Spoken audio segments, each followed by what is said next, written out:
San Diego's Rosecrans Street stretches between the tip of Point Loma, where million-dollar homes enjoy sweeping views of San Diego's bay and the skyline, to Old Town, where two of San Diego's busiest freeways intersect. A largely ignored plaque sits on Rosecrans, touting its historical significance as one of the oldest commercial routes in the West. The intersection of Rosecrans and Midway is one of San Diego's busiest, a fact not lost on the panhandlers. When the sun is out, which is often in this part of the country, it's not a rare sight to see someone on each corner of the intersection waving a sign heralding the need for food, money, or employment. Our school, Itech High Media Arts, is located off of Rosecrans Street, equidistant from the mansions of the Point and where the 8 and 5 freeways meet.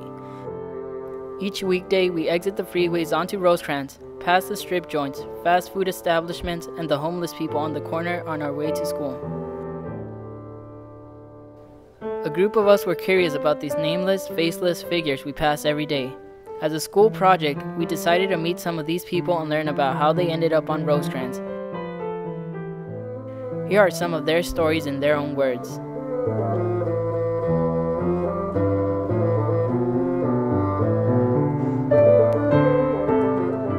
Hi, nice to see you. I'm the homeless person here on the corner. My name is Ernest Williams.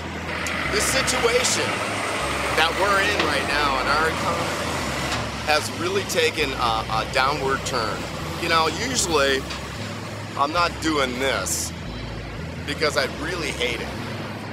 I really don't want to do it, but it's the only way I can survive right now. Down here in San Diego, it's very difficult to find anything. I ask people on the streets, can I please have a job? And they go, we're just trying to make it by. If you can call this employment, then that's a really big fallacy. Labor ready? It's washed up, man. Everything's washed up, you know? Look at me, I'm not even washed up, you know? I'm just trying to maintain, you know, what I got. Well, labor ready's, you know, a temporary day labor thing. You know, you go in, find yourself a job or whatever, right? You know, throwing rocks around or whatever. But it's very difficult right now. The economy just is so trashed, you know? Like I said, people are just trying to maintain what they have and grab on to anything they can, because guess what? One check, you'll be here. I did 70 applications, all right, on the computer and in writing. I got one denial letter, and I'm educated. Last March, I left Austin, Texas, all right? So it's been a year now. Went into San Francisco and stayed there for a little while, you know, did the whole homeless thing. You know, they have plenty of shelters and stuff like that, but you have to have a reservation, which freaked me out. I was like, oh, okay. I've been down here since late October, down here, and I'm kind of stuck. My foot's broke, you know, I barely have any, and they won't give you anything, you know. You go into Goodwill, nah, it's not Goodwill. They're a money-making machine, that's what they are. $8 an hour ain't gonna cut it. You can't even get a room for much less than $70 or $80 a night. I'm like, I might as well just sleep right there, you know? Yeah. I found me a tent, you know, people kicked down some stuff. You know, somebody stole my jackets the other day. Can you believe that? A homeless guy, and they stole my jackets. I went on GR and I got all, you know, the benefits or whatever, right? And I did my thing. You know, I had a room, you know, but it was nice. And you talk about being homeless, but being wet and homeless is terrible. It's the worst thing in the world. And all these people, you know, they don't want you sleeping on their doorstep or anything like that. You know, I said, well, where am I supposed to go? Well, downtown, same deal, you know? So there's no easy answer. There's no real solution. There's nothing that you can, you know, do or say that will get me out of this situation, you know? I mean, like I said, you know, it's gonna take me $22, $25 an hour to even get a place. Oh, and by the way, St. Vincent de Paul, it takes 6 weeks to get into the program.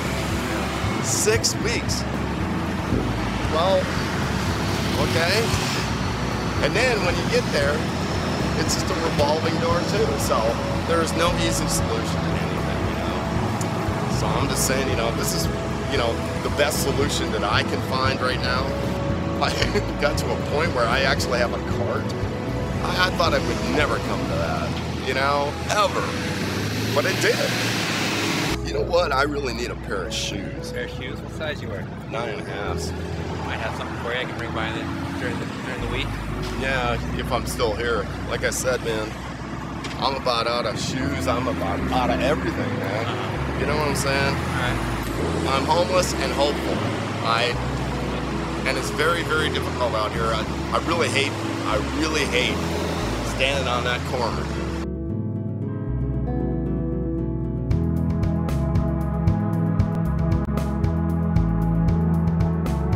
I was born in Pennsylvania, but I was raised in San Diego. It is challenging to keep on the streets and stay alive every day. My plan is to try and find a place to stay. My life went by real good until 2006.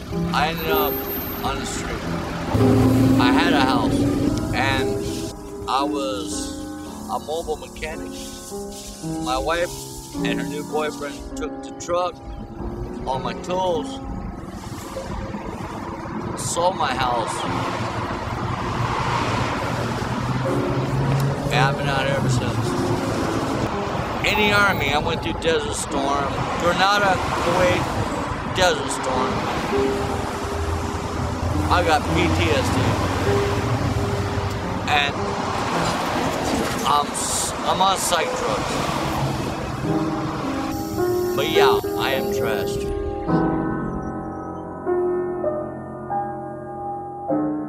I am from Detroit, Michigan. And I'm from Ely, Minnesota.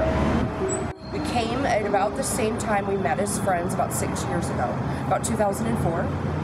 And I'm from a place where it gets 10 below zero in the winter.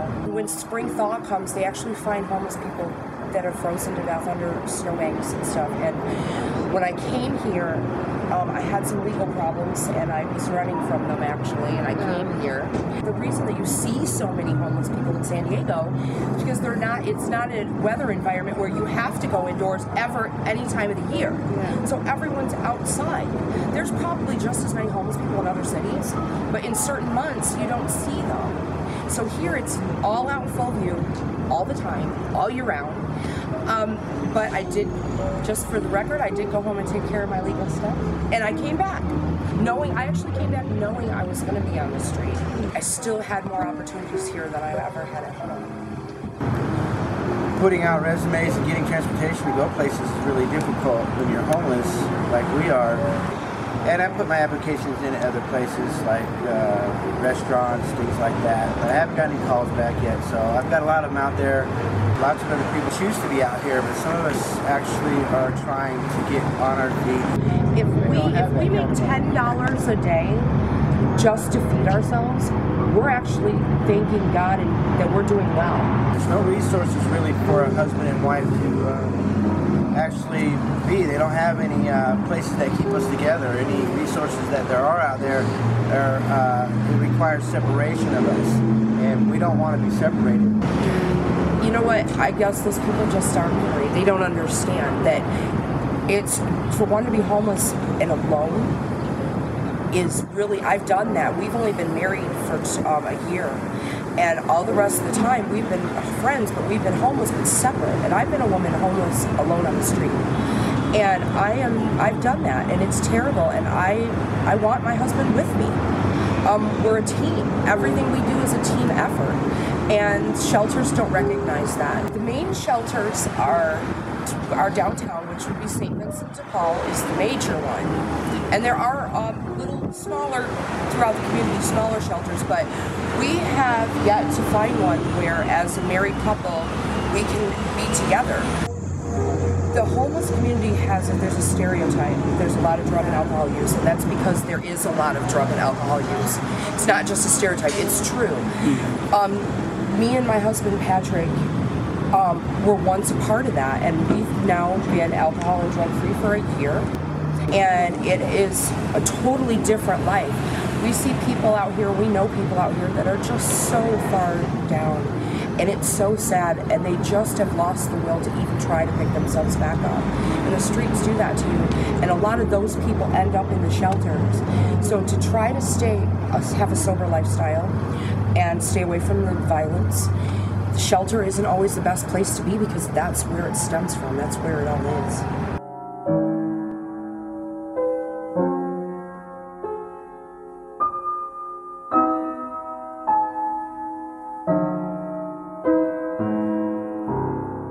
Do you have a home? No. Does anybody help you out? Nope. No organization. Think I'm doing this? Have you ever gone to St. Vincent de Paul? Yeah, they're all full. Oh. So is the Mission, so is Salvation Army. I've been to all of them. And they're all full? Yep. I get SSI, but I don't get it till the 1st. I'm trying to get enough to get some food. You're healthy, right? Oh, but being in a wheelchair, yeah. What happened? I broke my ankle in 3 different places about 2 years ago. Can you walk again or no? I could walk a little, but not too much. Did you get surgery on it? Yeah, I got pins in it. Are you still paying the bills or? Yeah. Still paying. Is it hard? Yeah.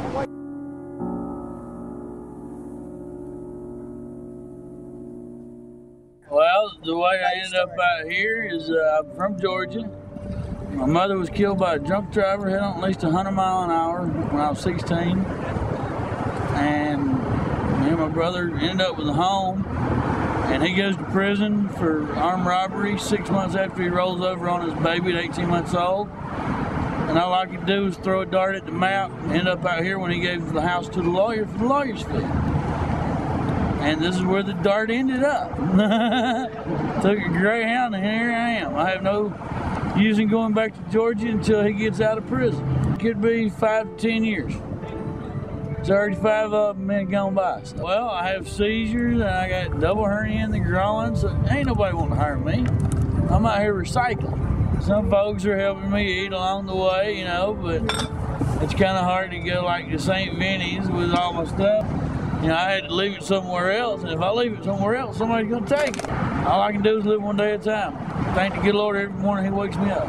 I've got a cousin that came out here for the military, and he went back home, but there's nobody out here. You know, went back to Georgia. We got uncles, but, you know, they worry more about him in prison than me on the street, so I don't drink. You know, I smoke a little bud once in a while if somebody comes through with it, you know, but I ain't going to stop it.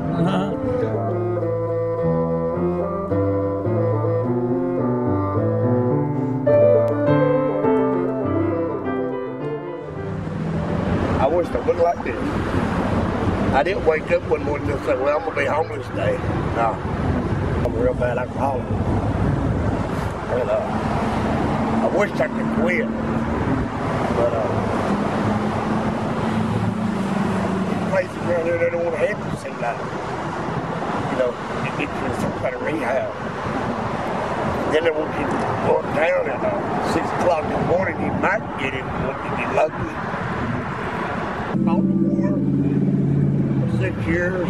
I had a mental breakdown after the last term I fought. I had a mental breakdown, so after I see my buddy, brains get blowed out right in front of me.